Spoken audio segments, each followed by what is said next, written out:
에그머니나 이게 뭔 일일까? 한때 28,000달러대까지 떨어졌었던 비트코인 지금은 강하게 반등을 해주면서 33,461달러에서 거래가 진행이 되고 있습니다. 알트코인들도 매섭게 반등을 해주고 있는데요. 어제 비트코인 떨어진다고 박수치고 좋아했었던 사람들은 약간 좀 안색이 어두워지지 않았을까라는 생각도 해봅니다. 자, 물론 지금 반등이 진짜 반등이 아닐 수도 있고 데드캣에 지나지 않아가지고 더 낮은 고점을 만들고 다시 하락하게 될 수도 있기 때문에 당연히 절대로 긴장의 끈을 놔서는 안 되겠습니다. 자, 비트코인이 하루빨리 이전 고점을 뚫을 수 있기를 바라보면서 오늘 영상 시작해보도록 하겠는데요. 오늘 달러 인덱스 지수는 약간 상승, 미국 증시 같은 경우는 전반적으로 하락세를 보여주고 있습니다. 자, 오늘의 첫 번째 소식은 아이오타에 관련되는 것인데요. 아이오타는 최근에 스마트시티 프로젝트 관련해가지고 두 곳의 IT 회사들과 파트너십을 맺었는데요. 그 중에 한 군데는 대한민국의 옵체버 파운데이션, 그 다음은 유럽의 탱글허브, 이 둘과 파트너십을 맺었고 그들은 이러한 파트너십 및 확장을 통해서 스마트시티 기술을 활용해서 아시아 및 유럽의 부동산을 디지털화한다라는 계획을 가지고 있다고 합니다. 자, 한국에서 가장 뜨거운 시장이 부동산 시장이라고 볼 수가 있겠는데요. 과연 부동산의 디지털화는 어떤 변화를 불러일으키게 될 수 있을 것인지 기대를 해보도록 하겠고요. 자, 그 다음에 갤럭시 디지털이 CM에 이어서 2월 중순쯤에 이더리움 펀드를 출시하겠다라고 밝혔습니다. 이더리움의 많은 상승을 기대를 해보도록 하겠고요. 자, 그 다음에 대량의 USDT 준비금을 보관 중인 바하마 소재은행인 델텍, 바로 테더의 거래은행인데요. 그곳에 부사장이 나와서 이렇게 이야기를 했습니다. 모든 테더는 준비금에 의해 뒷받침되고 있으며 테더 준비금은 유통량보다도 많다. 우리가 직접 준비금을 볼 수 있기 때문에 확실하다라고 강조를 한 것인데요. 최근에 암호화폐 시장이 불안감을 조성했었던 이유 중에 한 가지가 바로 이 테더퍼드였었는데, 일단 준비금에 관련된 그런 의혹들은 이런 발언을 통해서 어느 정도 해소를 시킬 수 있지 않나 라는 생각을 해봅니다. 자, 그런데 여기서 짚고 넘어가야 될 문제가 있는데요. 테더 같은 경우는 준비자금 중에 일부를 비트코인에 투자를 해놓고 있는 상황이죠. 근데 비트코인 가격이 떨어져 버리면은 준비자금도 같이 떨어질 수가 있겠고, 테더사가 준비금의 일부를 비트코인으로 보관하기 위해서 테더로 비트코인을 사게 된다 그러면은 뭐 테더가 많이 찍혀가지고 비트코인 가격이 올랐다, 뭐 이런 식의 꼬리표는 좀 달고 다니게 될 수도 있겠죠. 자, 아무튼 이 테더 사건이 하루빨리 종결될 수 있기를 바라보고, 자, 그 다음에 어제에 이어서 새로운 미국의 재무장관으로 지명이 된 제닛 옐런에 관련된 이야기가 있는데요. 자, 처음에는 비트코인이 불법에 많이 사용이 된다라고 이야기를 했었다가 최근에는 약간 그 어투를 바꿨다라고 하죠. 암호화폐와 디지털 화폐의 이점을 고려해가지고 불법보다는 이 합법적으로 활용될 수 있는 방안을 강구해야 된다라고 이야기를 하기도 했었다라고 합니다. 자, 무엇이 이 사람의 이러한 암호화폐에 대한 적대감을 누그러뜨렸을까? 참고로 제닛 옐런 같은 경우는 뭐 당연한 이야기겠지만은 미국의 대형 은행들과 상당히 긴밀한 관계를 가지고 있습니다. 전 연준 의장이었던 탓도 있겠죠. 물론 이 연준 자체가 일단은 민간 기업이라고 볼 수가 있겠고, 이 연준의 지분을, 대부분의 지분을 미국의 대형 은행들이 보유하고 있죠. 자, 그래서인지 모르겠지만은 미국의 대형 은행들이 이 제닛 옐런을 초청해가지고 스피치를 한 번씩 해달라고 할 때마다 어마어마한 보수를 지불했다라고 합니다. 보시면 UBS 같은 경우 이제 11만 2천 달러, ING는 22만 5천 달러, 미국 외에 다른 은행도 있는데, 시티뱅크 같은 경우도 21만 7천 달러, 그러니까 소위 말해서 은행들이 주최하는 이런 행사에 한 번씩 초청 받아가지고 이빨을 한 번씩 털 때마다 2억, 1억 막 이렇게 돈을 받았다는 거예요, 제닛 옐런이.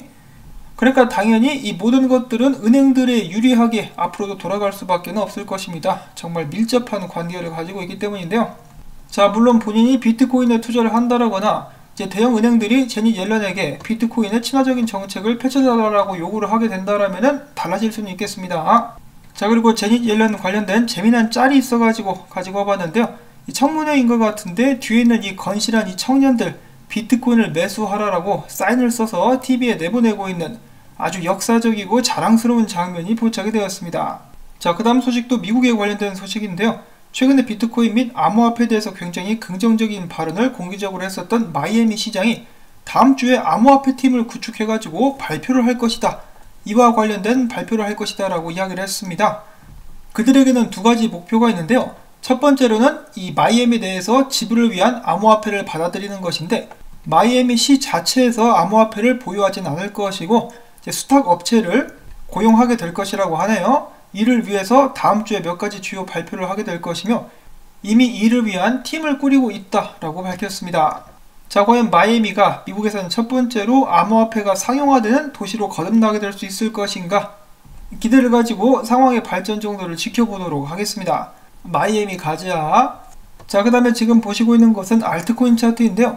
알트코인 시총 같은 경우는 지난 이틀간에 무려 800억 달러 정도가 증발했었다라고 하죠. 여기서부터 여기까지 증발했는데 떡락이 끝나자마자 강하게 반등을 해주면서 잃어버렸던 시총 중에 470억 달러어치를 회복을 시켰다라고 하네요. 그래서 가장 공포스러울 때, 무서울 때 매수를 들어가라 라고 크립토 비트코인 크리스는 이야기를 해주고 있습니다. 근데 또 떨어지는 칼날은 잡으면 안 되니까 정말 조심조심 해야 되겠죠. 자, 그 다음엔 국제암호화폐 거래 플랫폼 크립토닷컴에서 알려드립니다. 크립토닷컴이 메인넷 업그레이드를 앞두고 블록체인 개발 도구 및 인프라 지원 서비스 업체인 알키미와의 파트너십을 체결했으며 이를 통해서 그들은 크립토닷컴 체인 생태계 확장을 지원하게 될 것이라고 합니다. 자, 그리고 이어서 크립토닷컴 앱에서는 T-퓨얼 토큰을 이번에 또 새롭게 상장을 했다라는 소식이 나왔었습니다. 자, 그 다음엔 다시 한번 본격적으로 비트코인 관련된 이야기들로 들어가 보도록 하겠는데요. 자, 비트코인이 3만 달러 아래로 떨어지자 이제 전 세계 미디어에서 난리를 내고 있습니다. 블룸버그 같은 경우도 3만 달러 아래로 비트코인이 떨어졌다고 하면서 그들의 웹사이트 메인에 비트코인 관련된 소식을 실었었고요. 이제 한국에 있는 여러 포털 사이트도 어렵지 않게 비트코인이 떡락했다는 소식을 이제 전하고 있었습니다. 그러면 또 사람들이 벌떼같이 달려들어가지고 하는 말이 있죠. 이럴 줄 알았다 뭐 이런 거 있었는데 저는 오히려 잘 됐다라고 생각을 합니다. 사람들이 좀 관심을 안 가졌으면 좋겠어요, 비트코인에. 자, 아무튼 어제 비트코인이 28,000달러대까지 떨어지게 되면서 정말 오래간만에 무려 3개월 만에 이 암호화폐 심리지수가 중립은 건너뛰고 공포 단계까지 떨어졌었습니다. 자, 공포에 살아라는 말이 있듯이 어제 매수를 들어갔었던 사람들은 오늘 반등을 맛있게 케찹 찍어가지고 얌얌쩝쩝 먹고 있을 것 같습니다. 자, 그 다음엔 비트코인에 관련된 이 같은 맥락의 두 가지 정보들을 한번 가지고 봤는데요. 첫 번째로는 GBTC 프리미엄이 40%에서 30%까지 크게 급락을 했다라는 것입니다. 자, 여러분들도 아시다시피 인기가 많은 상품은 프리미엄이 붙습니다. 근데 프리미엄이 하락했다라는 것은 그 전만한 수요가 없다라고도 볼 수가 있는 것인데요. 이 프리미엄이 급락하는 것은 일부 기관 투자자들이 비트코인의 가격 상승에 따른 차익을 현금화 시키거나 프리미엄을 중개하고 있음을 시사한다라고 하면서 더블록은 이야기를 했습니다. 자, 그런데 프리미엄이 좀 떨어지긴 했지만은 이번 비트코인 같은 경우는 수요가 꾸준히 유지되고 있는 상황이다라고 더블록에선 이야기를 하고 있는데요. 그에 대한 예로 그레이스케일이 새롭게 무려 35,159개의 비트코인을 지난주에 매수를 들어갔다라는 것입니다. 이를 봤을 때 기관들에 대한 수요가 여전히 엄청난 수준이다라는 것을 알 수가 있다라고 하는 것인데요. 그러한 문서는 SEC에 제출된 문건에서도 확인을 해볼 수가 있었다라고 하네요. 일주일 만에 35,159개. 그래서 파는 곳도 있는데 사는 곳도 있다. 손바꿈이 이루어지고 있는 것은 아닌가라는 생각을 한번 하게 됩니다. 자, 그 다음에 이 프리미엄에 관련해가지고 크립토쿼언트의 CEO인 주기영 대표도 한마디를 했는데요. 이 코인베이스 같은 경우 가격이 쭉쭉 올라갔을 때 항상 일정 수준 50달러 이상의 비트코인 프리미엄이 붙었었는데 최근에는 이 프리미엄이 좀 빠지면서 고액 자산가 및 기관 투자자들이 매도를 하고 있음을 알 수 있다라고 이야기를 했습니다. 한때 비트코인에서 꾸준히 50달러 이상을 유지했었던 비트코인 프리미엄이 최근에는 마이너스 122달러까지 떨어지기도 했었다라고 하는데요. 그만큼 매수보다는 매도하는 사람들이 더 많다. 매도세가 더 거셌었다라고 이제 풀이를 하고 있는 것이죠. 그러면서 그는 이야기하기를 전에는 28,000달러가 바닥이 될 거라고 생각을 했었는데 이제는 28,000달러가 바닥인지 확신을 할 수 없게 되었다라고 이야기를 했습니다. 그러니까 그 밑으로도 가게 될 수 있을 것 같다라고 이 상황을 좀 안 좋게 보고 있는 것이죠. 확실히 최근에는 비트코인을 흔들기 위한 가짜 악재들이 판을 치는 그런 모습들이 보여졌었는데요. 어제 저도 방송에서 말씀을 드렸다시피 비트코인 상에서 이중지불은 없었습니다. 그런데 이런 가짜 뉴스에 흔들렸었던 사람들도 많이 있었고 사실 여부를 확인하지 않고 비트코인을 매도한 캐나다의 증권거래소 상장사도 있었다라고 하는데요. 넥스텍 AI 솔루션즈가 이러한 가짜 소문, 비트코인 이중지불이 있었다라는 것을 듣자마자 뭐? 그런 일이 있었어? 그럼 다 던져! 라고 하면서 비트코인 130개를 팔았다라고 합니다.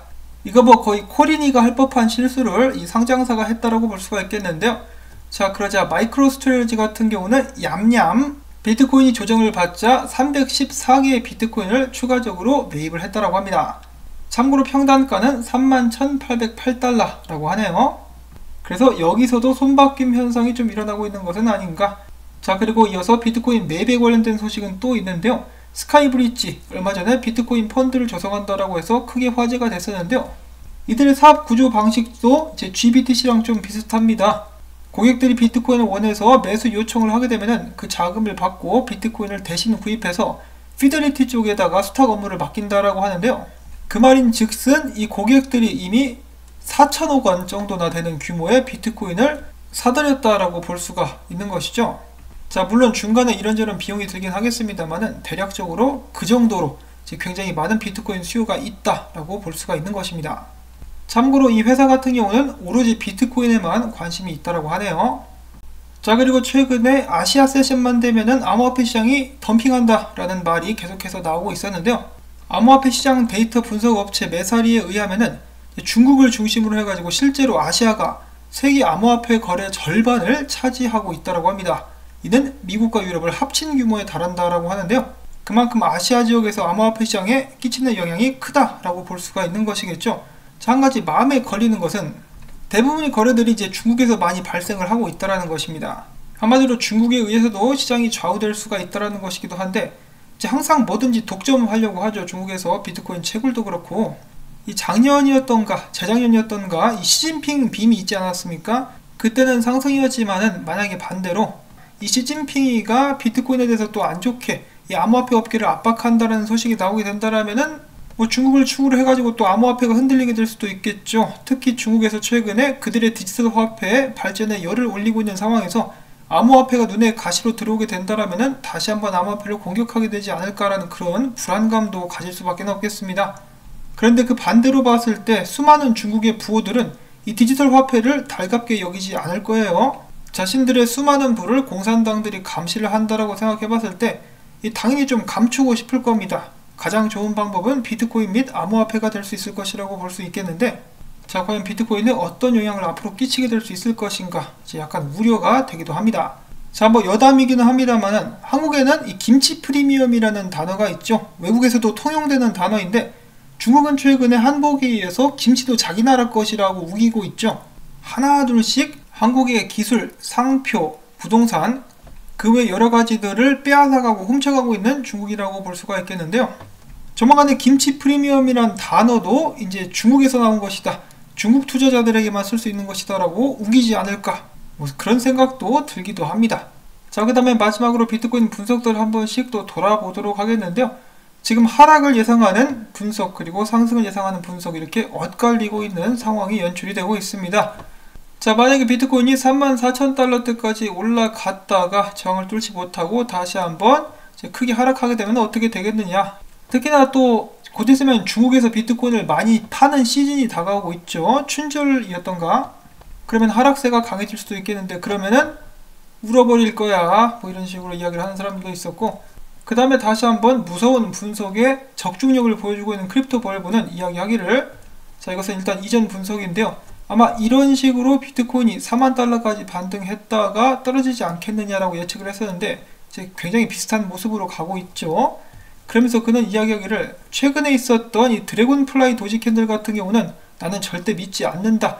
비트코인 상에서 드래곤플라이 도지 캔들은 뭐 제대로 추세 전환을 이뤄낸 적이 없는 것 같다라고 하면서 비트코인이 아직까지 바닥을 찍지 않았다라고 주장을 하고 있습니다.